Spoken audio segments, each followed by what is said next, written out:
Shalom, shalom la famille méditons ensemble, une famille qui nous réunit des quatre coins de ce monde, une école qui nous forme et nous prépare à la rencontre du Seigneur.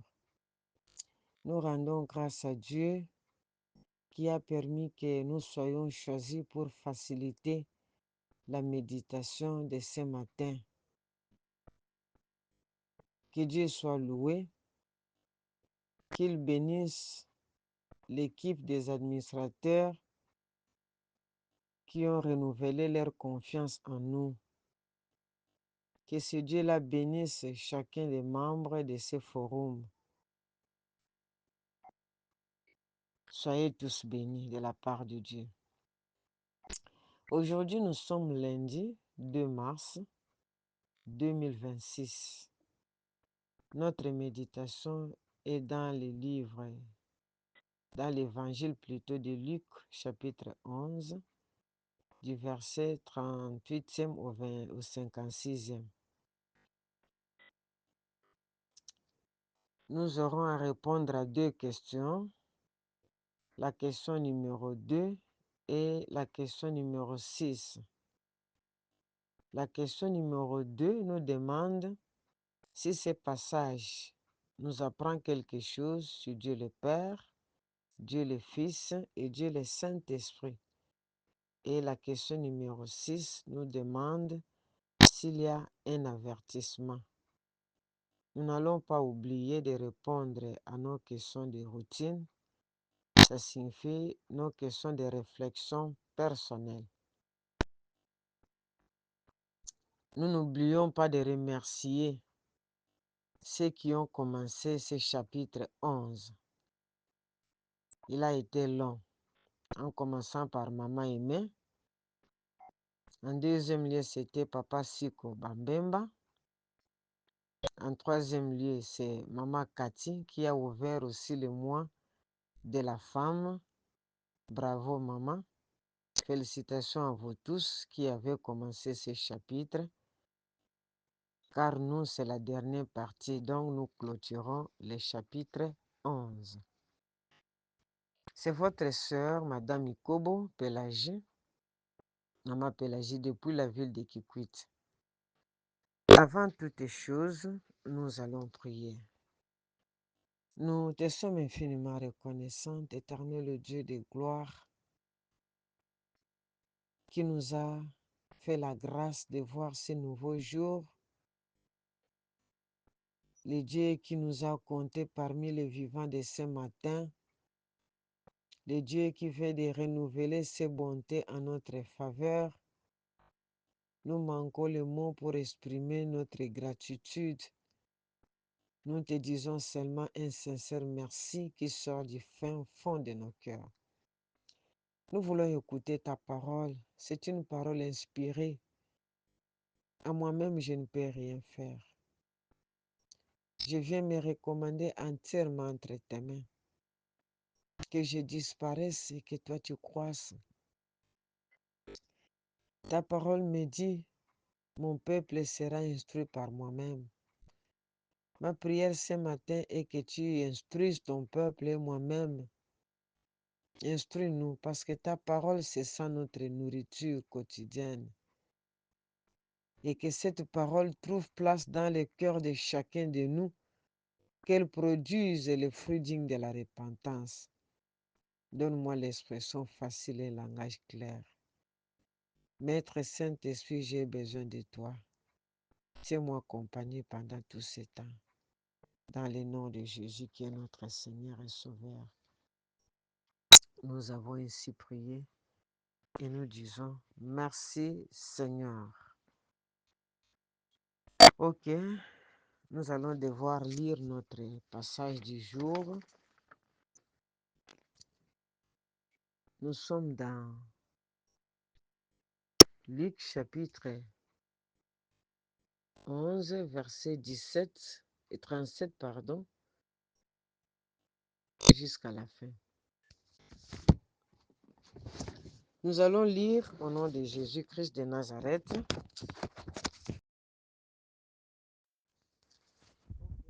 été. Nous allons lire maintenant Luc chapitre 11, verset 37 jusqu'à 54. Lisons au nom de Jésus. Pendant qu'il parlait, un pharisien l'invita à venir manger chez lui. Jésus entra dans la maison et se mit à table. Les pharisiens remarqua qu'il n'avait pas fait les ablutions rituelles avant les repas, et il s'en étonna. Le Seigneur lui dit alors, « Vous, pharisiens, vous nettoyez soigneusement l'extérieur de vos coupes et de vos plats, mais à l'intérieur, vous êtes remplis de désirs de voler et pleins de méchanceté. Fous que vous êtes! Est-ce que celui qui a créé l'extérieur n'a pas aussi fait l'intérieur? Donnez plutôt en offrande à Dieu votre être intérieur, et vous serez du même coup entièrement pur. Mais malheur à vous, pharisiens, vous vous acquittez scrupuleusement de la dîme sur toutes les plus petites herbes, comme la menthe et la rue, et sur les moindres légumes. Mais vous négligez la droiture et l'amour de Dieu. Voilà ce qu'il fallait faire sans laisser les restes de côté. Malheur à vous, pharisiens, parce que vous aimez les sièges d'honneur dans les synagogues, vous aimez qu'on vous salue respectueusement sur les places publiques.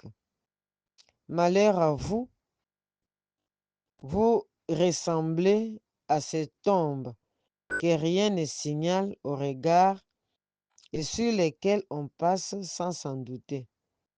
Là-dessus, un enseignant de la loi s'est mis à protester en disant, « Maître, en parlant ainsi, tu nous insultes nous aussi. » « Oui, malheur à vous aussi, enseignant de la loi, » lui répondit Jésus.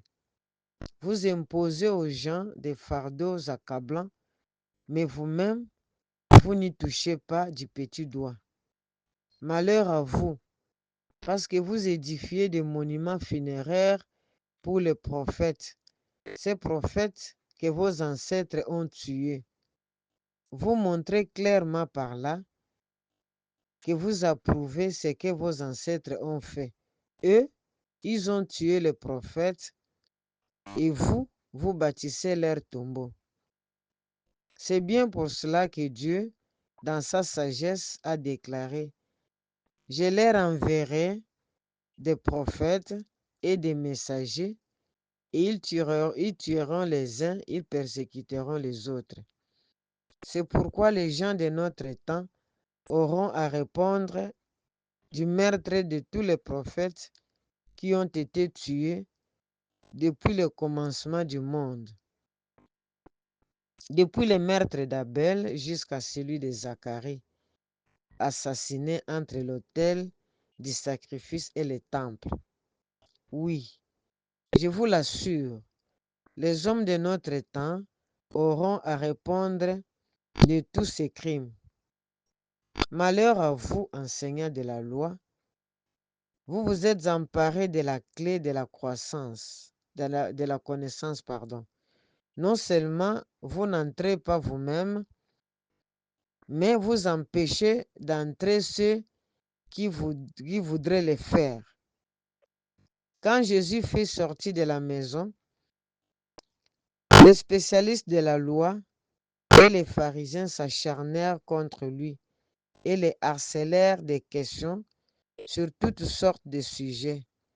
Ils lui tendaient ainsi des pièges pour trouver dans ses paroles un motif d'accusation. Amen. Nous avons lu ces passages.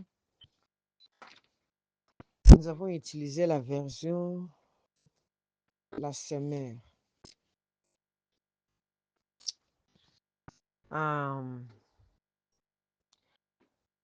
Nous avons subdivisé ces passages en 3 parties. Du verset 37 à 44, la deuxième partie va du verset 45 à 52 et enfin la troisième partie va du verset 53 à 54. Je m'excuse. Dans la première partie, donc du verset 37 à 44, Jésus-Christ fait remarquer aux pharisiens qu'ils nettoyaient l'extérieur sans tenir compte de l'intérieur. Deuxièmement, qu'ils agissent bien en donnant la dîme, mais qu'ils passent à côté de l'essentiel. Troisième élément pour cette partie, qu'ils préfèrent les premières places, qu'à dire, ils veulent être considérés. La deuxième partie,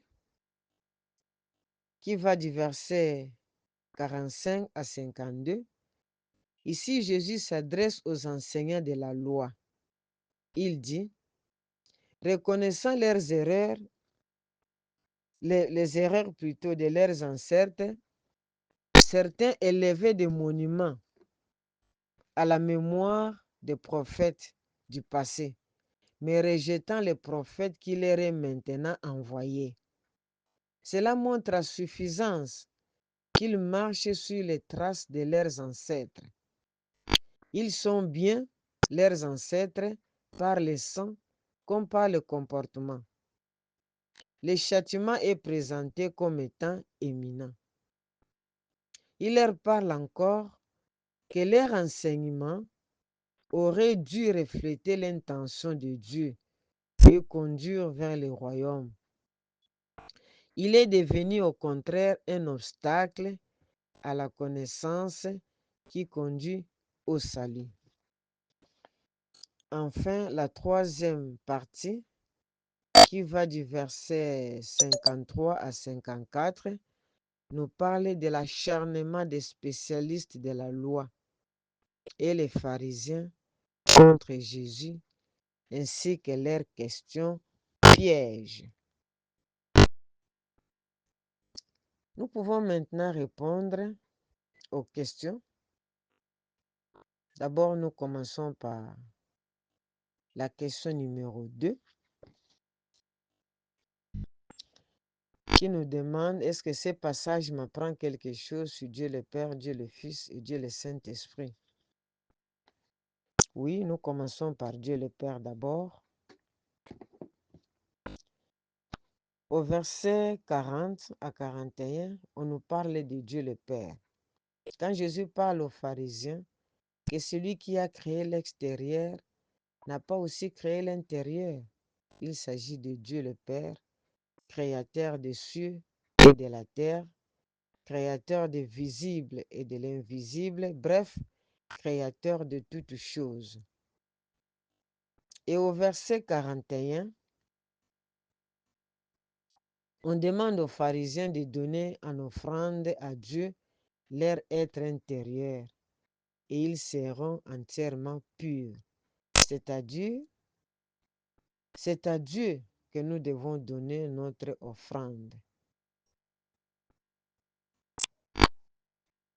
Que ce soit en matériel ou aussi nous offrir nous-mêmes comme offrande à Dieu. C'est pourquoi nous allons lire dans Romains, là où on nous parle de s'offrir encore à Dieu. Nous allons lire dans Romains, chapitre 12, c'est le verset 1. Ça nous dit ceci. Je vous recommande donc, frères et sœurs, à cause de cette immense bonté de Dieu, à lui offrir votre corps comme un sacrifice vivant, saint et qui plaise à Dieu. Ce sera là de votre part un culte raisonnable. Voilà.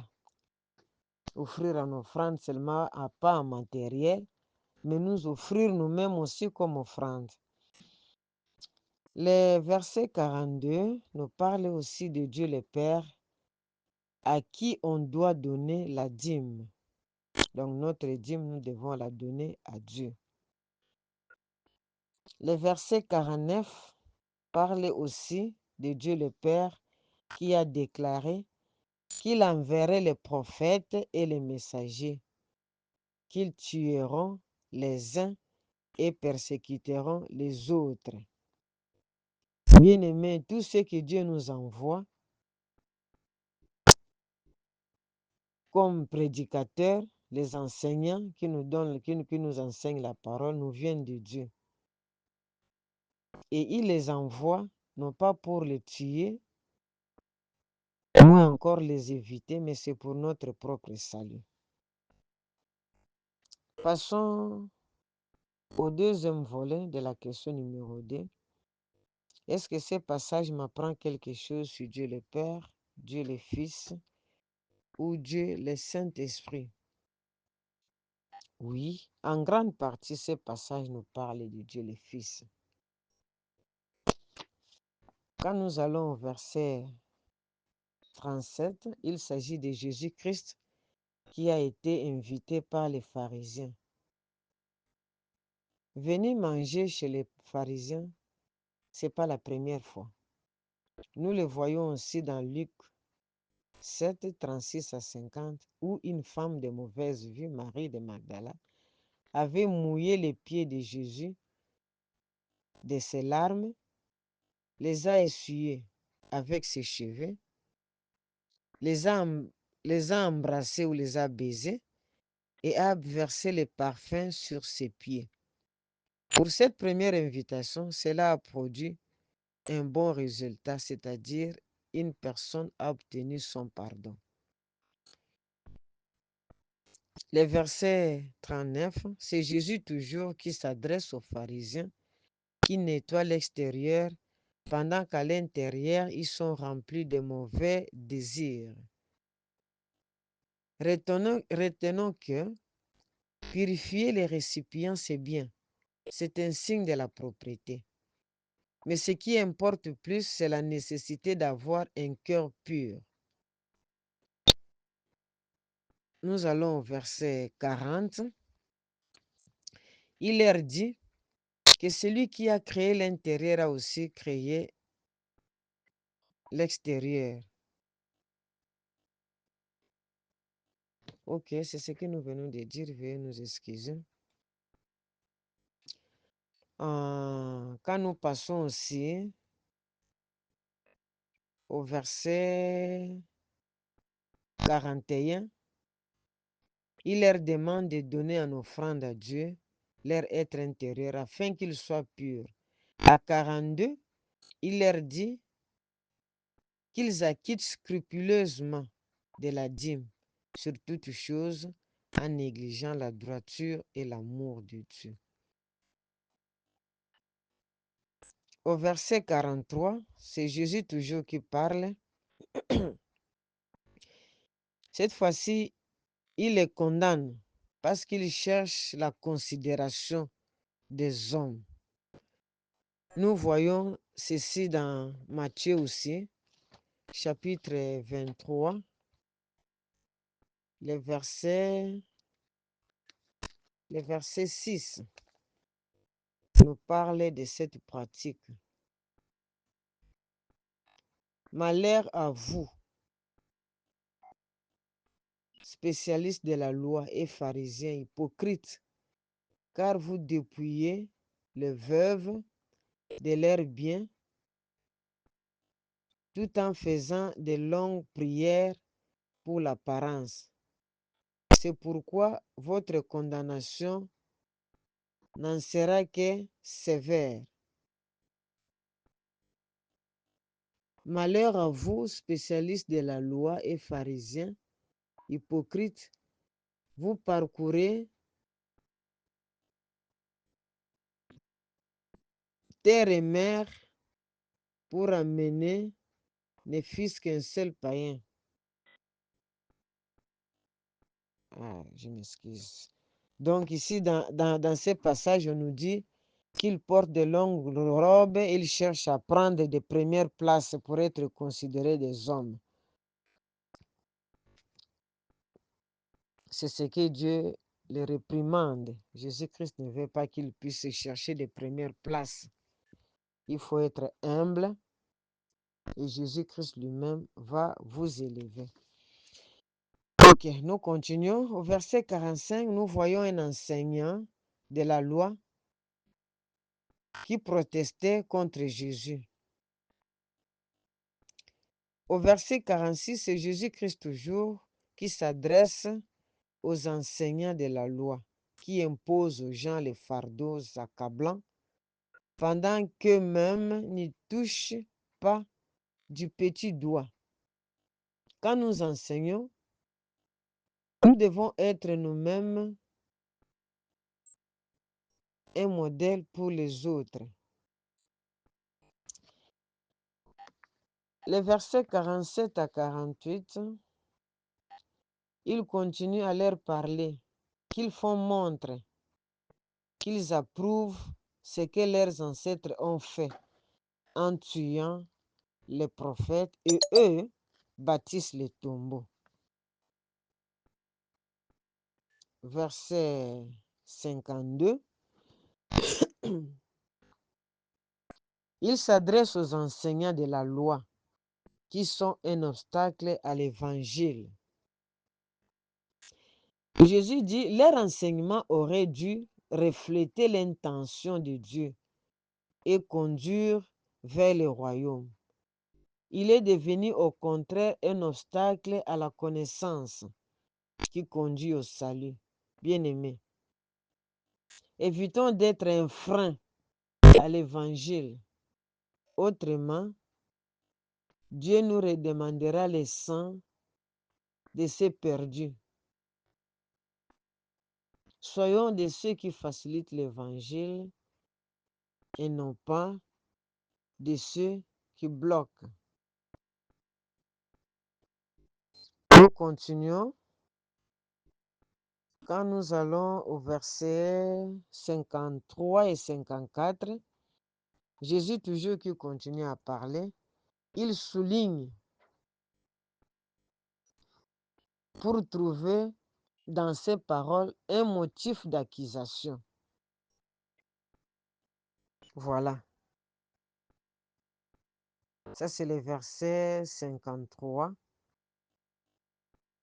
et 54. Il s'acharne et harcèle Jésus, les spécialistes et les pharisiens. Il leur pose des questions pour les piéger. C'est quelque chose que nous devons aussi éviter. Chercher à piéger les gens, c'est pas bon. Nous allons passer au troisième volet de ce passage, de cette question numéro 2 plutôt. Est-ce que ce passage nous parle du Saint-Esprit? Oui. Nous voyons aussi que le Saint-Esprit aussi est là. Comment nous le voyons? Quand les pharisiens s'étonnent de ce que Jésus n'avait pas fait des ablutions rituelles avant de manger, il n'avait pas exprimé ça clairement comme ça. Mais Jésus a compris l'étonnement des pharisiens à l'aide du Saint-Esprit qui lui a communiqué parce qu'il est l'omniscient. Le Saint-Esprit lui a communiqué. Il a compris que cet étonnement est dû du fait qu'il n'avait pas lavé les mains avant de manger.